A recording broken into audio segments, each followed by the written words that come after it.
guys, it's Autobot 410 up here on this Friday afternoon. Sorry I haven't put up a lot of videos in a while. I've been kind of busy trying to find another job, seeing as how I lost my job at Toys R Us, but that's beside the point.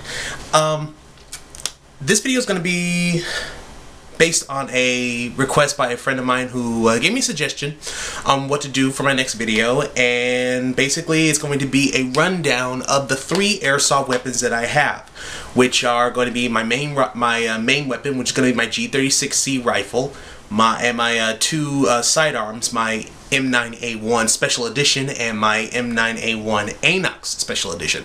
So I'm just going to give you guys a rundown of it, and starting off, we're going to, give the people what they want. I'm going to give the review and show off my G36C assault rifle. Now, for those who don't know, the G36 assault rifle is actually a German weapon. It's made by the company called Heckler & Koch. It was developed in the late 90s, and the model that I have, which is the G36C, which looks like this in its base form, was released in 1999. It's been used by, German military, American law enforcement, and special contractors because of its lightweight. The C stands for compact. It's not the full-size, long-barreled version that's used by, main German military. It's made for close quarters, which is usually what I fight in. So, basically, the weapon that I custom-made for myself went from looking like this to this, and here she is, a G36C assault rifle custom made for myself. Now I'm going to show off some of the attachments I have for this little darling. First off, when I bought this, it was just the base model, and the first 2 attachments that I got were the red dot scope, which I got here. It's a 4 reticle. It can either go regular red dot, red scope, circle and cross, or simple cross. It's mostly for close quarters combat, which is what I do when I go down to COB City, which is down in Stockton. I'm going to put their link under my video, so if anyone wants to go for an airsoft game, you can go down there. The second thing I actually got for this weapon was this classic Army one-touch suppressor. The cool thing about it is that if you have a birdcage M16 barrel, like so, this will fit on any kind of bird cage barrel. For an M16, doesn't matter what weapon it's on. All you gotta do is slide it on, press down this one switch, and you got yourself a suppressor.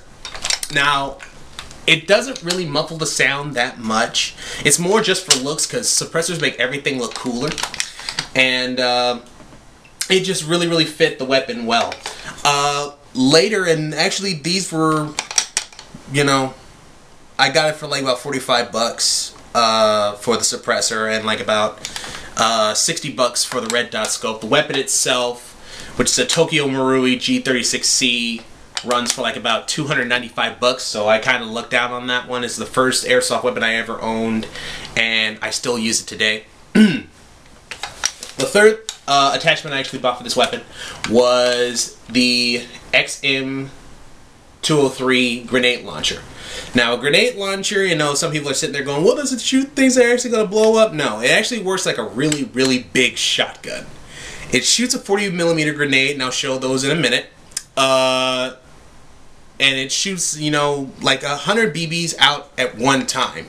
And this is actually the first weapon I used to get my first kill on airsoft field, was with the grenade launcher, and I took out a bus, and I took like 3 guys out in one shot, which is hella cool. And it's served me well ever since. I carry like about 4 shells with me. I either use it for anti-personnel or clearing out rooms, which firing a grenade into a room will pretty much guarantee and kill for anyone in the room. Alright, some of the stuff that I've actually added to it recently. I updated the spring inside the weapon. It used to only shoot like about 295 FPS out the box when I first bought it. And I updated the spring, so now it's shooting like 370, which is just below the legal limit of 400 in California. So I can actually reach out and touch somebody, which is really good, but I can't really use it in indoors because of its length.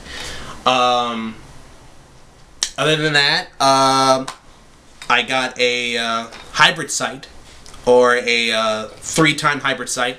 Those who have played Modern Warfare 3, and that's the first weapon you actually see in there, this is actually what this is. The cool thing about it is that you can move it to the side if you're doing close quarters, but if you have to do like long range precision, slap it right back on.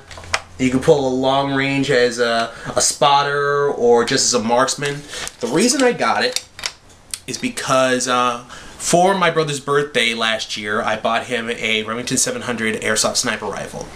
And I usually want it to be like his backup, just in case anyone got too close, because as it being a bolt-action rifle, he can't really hit anyone, you know, that's close range.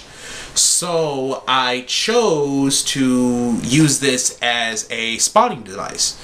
So if he ever got into a firefight where he needed someone to cover him, I would always put this on and be like his spotter at, you know, long range. Someone get too close, push it over to the side, use my red dot scope, and be his cover close range, which is always good.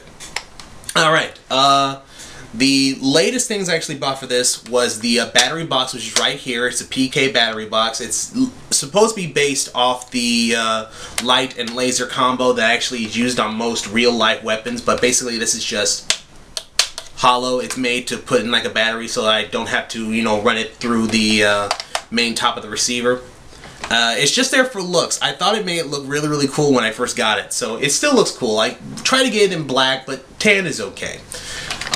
Then I have my tac light, which I've only used in one game so far. It, you know, really worked well when I was inside the kill house, which is, you know, it's dark, it's chaotic, and I really like to see my enemies before I take a shot. So I've actually had this weapon for going on about 4 years, and I've used it in every single game I've ever played, and I've gotten a lot of positive comments because of me using this weapon. It's, you know, long range, it's great for shouldering, it's easy to move around, it's not that heavy in its base form, so it allowed me to put all this extra stuff on here, which just makes it really, really cool. And I love it to this day. One of the other cool things about this weapon is the magazines, which look like this. The cool thing about them is that you can actually connect more than one G36 magazine without using any kind of tools or any kind of clips or any kind of tape or anything, which is always good. So let's say that I'm in the middle of a firefight, I can just slap that one in, get one, start putting rounds down range, and instead of running and grabbing another magazine out of my pouch, I can just literally pop one out, pop it right back in, and I'm still putting rounds down range. So that's another cool thing. The real steel version of this uses the standard 5.56 by 45 millimeter round used by the M16, which is always cool. So it's just a great weapon. I was going to go with an M4 at first, but then I saw this sucker and it just, you know, I fell in love with it. So that's my main weapon. My sidearms, which is always good to have in the airsoft fight, because you never know if someone's going to be closer or you have to go into a building. And as you can tell from the length of that weapon, it's kind of hard to go into buildings and everything, so it's usually a good idea to have a sidearm. My first sidearm that I'm going to show off is the one I actually bought first when I bought my rifle, is a M9 Beretta Inox, or as the M249, I mean M92F, which is a civilian version of the standard military M9. It's also made by Tokyo Maru. He's made out of heavy ABS plastic and certain metal parts. The real steel version actually uses the 9mm round, which is really, really good. The company that makes it is based in Italy, and it's used by most civilian shooters, law enforcement, military, and it was the first weapon, my first sidearm, and it served me well more than once. The sights are really well done. It just fits really, really great. The cool thing about this one is when I bought it, I got custom hand grips, which usually a pistol hand grip would just slide straight down. This one actually allows for, you know, comes with custom grips so I can slip my hands in there, which is really, really cool. And it's just always served me well. It has a cool, you know, silver chrome finish. Even though it's plastic, it still looks like, you know, heavy chrome metal. And I just love how it looks. And it's my secondary sidearm, so I always keep it inside my tack vest across my chest, just in case my main sidearm runs out of ammunition. But the cool thing about it is that my second sidearm is also an M9. It's a custom-made SOCOM Special Operations WE M9. It's an, or as I call it, the M9A1. It's more based off the military version, seeing as how it's in a tan color, has a standard grip, but with a couple of modifications for myself. The modifications include this, and this is actually the newest thing I got for this, was the Mad Bull compressor. It's an M9 compressor. It's only been out for like less than like about 2 or 3 weeks. And it only cost me like about 25 bucks. And it's very, very easy to put into. All I had to do was remove the slide, take out the charging spring, and replace it with the one they gave me. And hey, I got a compressor. Usually what a compressor is made for, it's not a suppressor. It's not meant to quiet the round. You see these grooves in the top of it? If this were a real pistol, every time I fired the round, the gases would go out the front and put like a little bit of recoil in it. This is actually built to push some of that gas upwards, so it will keep the barrel of the weapon pointed down instead. So it just really, really looks cool. Gives this a definition, makes it look, you know, individual and everything. The other thing I have on here is also a heavy tack light, pistol tack light. I got it on sale for like about $5, and has about 60 hours worth of battery life. And this is the main sidearm I use nowadays. It just, you know, has that menacing definition that the moment you pull out of your holster, which I had to get a custom holster because of its strange size and strange weight, that it just makes you feel powerful. And it kicks like a mule, which gives it that great, you know, military realism, even though an M9 was actually developed not to have a lot of recoil.